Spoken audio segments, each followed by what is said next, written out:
no more penises in me. That's my new rule. No more. And it sucks. Because sex, now that that's off the table, man, what do I have? That was the one thing I was good at. If I would hook up with a guy, I would go right from making out and I'd be like, let's fuck. And it wasn't because I like loved a dick in me. I'm just like, this is the easiest thing to do.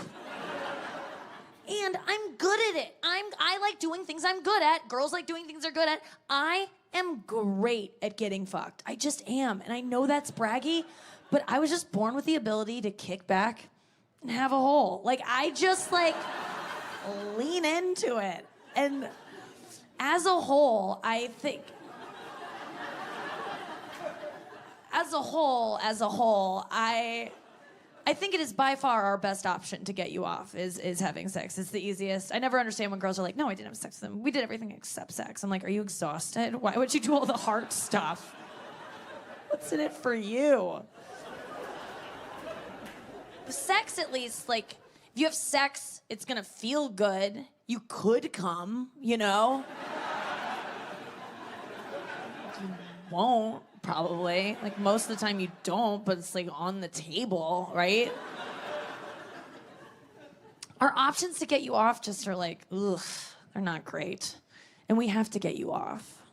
We do, right, girls? You have to get a guy off because we all learned about blue balls, right? I grew up in a generation of women who went through a course similar to the DARE program about blue balls, in which we learned that it is our duty to get you off if you think you're gonna get off, you know? If you make a guy hard, you have to see it through, or you're like a selfish cunt. Like, why did you make him hard then if you didn't want to make him come? So do it, you know? If you build it, he must come. You know the rules. Finish what you started. Clean plate club. You get all these... Like, I will. And I certainly will, because blue balls is a pain. It's a severe pain that I could inflict on a man by not blowing him. That's so mean. And the pain, apparently, girls, we can't even understand it. We can't. Physiologically, our bodies are not made to understand that kind of pain.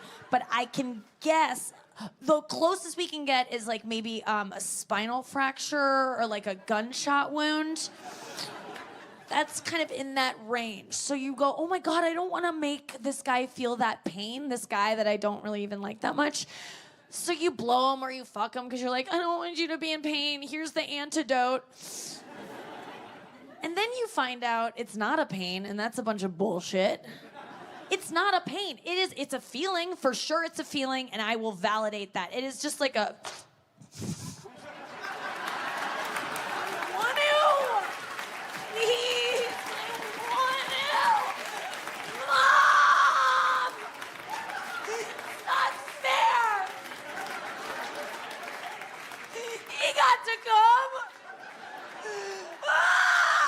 That's it. That's the feeling. Oh, I know. And you can't act that way either because you're a man, you know, or at least you're dressed like one. So you have to like bottle up that intense anger, and it must be annoying. And I get it. I've felt that way. I've not come before, like almost exclusively. So I understand cranky clit or whatever it is to me. I've felt that frustration, and it sucks. And you feel it as a girl if you don't make a guy come and you give him blue balls or whatever that is, you feel it the next day. Like, girls, do you ever spend the night in a bed with a guy and not touch his dick?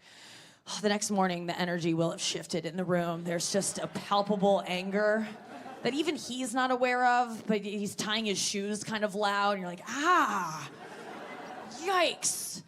He will have brought you to his place in an Uber Black, but then you're going home in a Lyft share. I mean, things have taken a turn.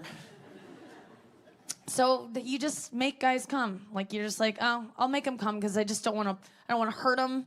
I don't want them to be mad at me. I don't want them to feel bad or sad. So I'll just fucking, here, take a cum. You can have a cum. I was doling out cums all through my 20s. Gave away so many cums. And then I came up with a way to like stop giving out cums, which is I just wouldn't touch their penises. Because if you don't touch their penis, then you don't have to do anything about it. Time soon. I mean, they're definitely fallen, but like, this is kind of in right now, you know? Fashion-wise, under boob, so in. Side boob, so cool. And that is all. I can't stand it. And I mean, that's what I do for a living is blab online. No, so Alex, I think your voice is a big part of the thing people like about you. Please let me tell you this. It's terrible. Like, and it is not. It doesn't sound girly. Would you rather a voice like this? Some girls like literally have to talk like this everywhere they go. It sound more feminine. You know, like I sound like like something's in my throat. Guess what's feminine? Your tits and your face and your bod and your hair. You have enough of that going on. It's so cool to have a more masculine voice, and I say that like as someone who has a husky voice. So you think I have a masculine voice? Yes, because listen to my voice. That is, you know what? I don't think you do. Then you have sound blindness because I've always been told I have a husky voice. My daughter. You could be my daughter. We really do look similar. I would not say daughter. And if I was a teen mom, I would love that. How old are you? I'm 41. Really? Stop it, Alex. Hey, this is your future. I'm so excited. 16 years from now. Okay. I'm much older than you, but like, where will you contour in 16 years if you don't drink a lot of water? No, I'm serious. I can't take it. No one ever thinks I'm younger than my age. Really? No. How did you become a Taylor Swift fan? Or when did that start? It started in 2014 when I was laying in my bed listening to 1989 for the first time, and I heard Blank Space, and something in my brain, like I felt neurons firing or something shifting in my brain where it was like, your life is changing right now. Like there's an obsession that is just planted its seed and you just fell in love. Like it's the same feeling of like, I met someone and I fell in love and it's gonna change my life. I've always done this my whole life. I did it with Dave Matthews Band in high school, Wilco in college, like different bands along the way, and Taylor Swift has been my like most long-lasting one, you know, since it began and maintains to this day of like just obsessed. And like, that's my personality, that's who I am. Like if people love Taylor Swift, then I will love them. Like it's just a way for me to have community and identity as a white person who has none. You know, like I don't have a lot of culture as a white person. And so Taylor Swift and Swifties are like, I feel like my identity, as truly lame as that might sound to someone else, I really love it. And it brings me a lot of joy. And you've gone to a lot of concerts, right? I've been to a lot. Reputation, I wasn't able to go because I couldn't afford it. I was like really struggling at the time. And for some reason it didn't happen for me. But then Eras Tour, I was like, I have some money now. I don't have kids. I don't own a home. I drive my parents' old car. And I don't buy luxury things, and I'm gonna spend so much goddamn money on seeing Taylor Swift that people usually spend on Birkins and cars and a house and their mortgage and or kids. Or this is my life and this is what I want to spend it on, and I'm sorry if that is upsetting to you. And a lot of people were like, I couldn't even afford to go to one show. You know, people would comment that, like, must be nice. And I'm like, but you have a That's when I was doing Larry the Cable Girl. There is more carpet on your toilet than there is in the rest of the house. The first time ever using an indoor toilet, Larry lost a foot. That toilet was used a lot. We got a restrictor plate on that toilet. Is that two scales in this bathroom?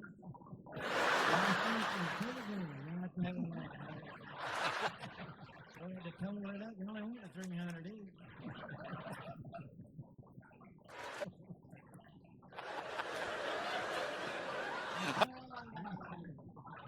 Here's your time.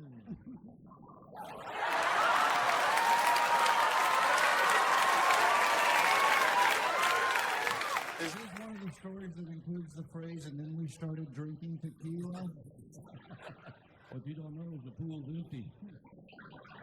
And probably cleaner than Larry's toilet.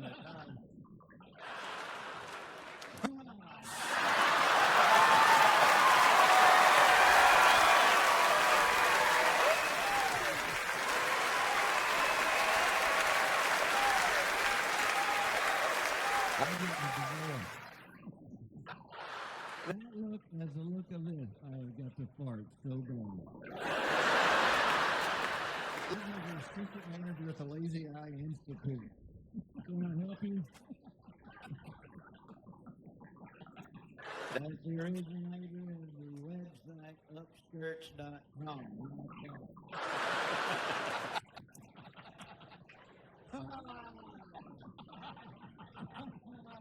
Guess what's under the cake?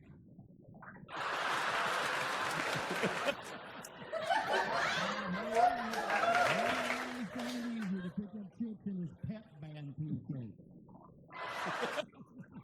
You were in the pep band. I know I caught black people call me sis and a panhandle, but I love the baton. I like it.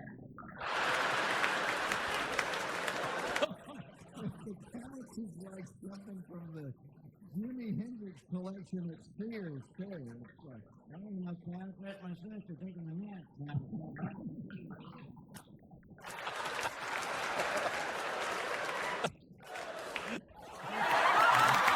the red and the orange are the exact same shape. Look at that. Oh, that was good looking good. Arlene, get back in the trailer now.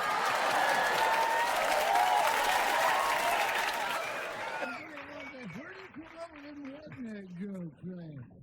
What look were you going for here, Happy? We were trying to make funny pictures where we pulled our pants low and, your shirt where it made you look like you're real long waisted.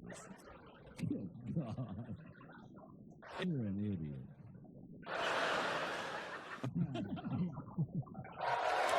Wait. I take that back. You're an idiot. This girl is not going to smile until the check clears.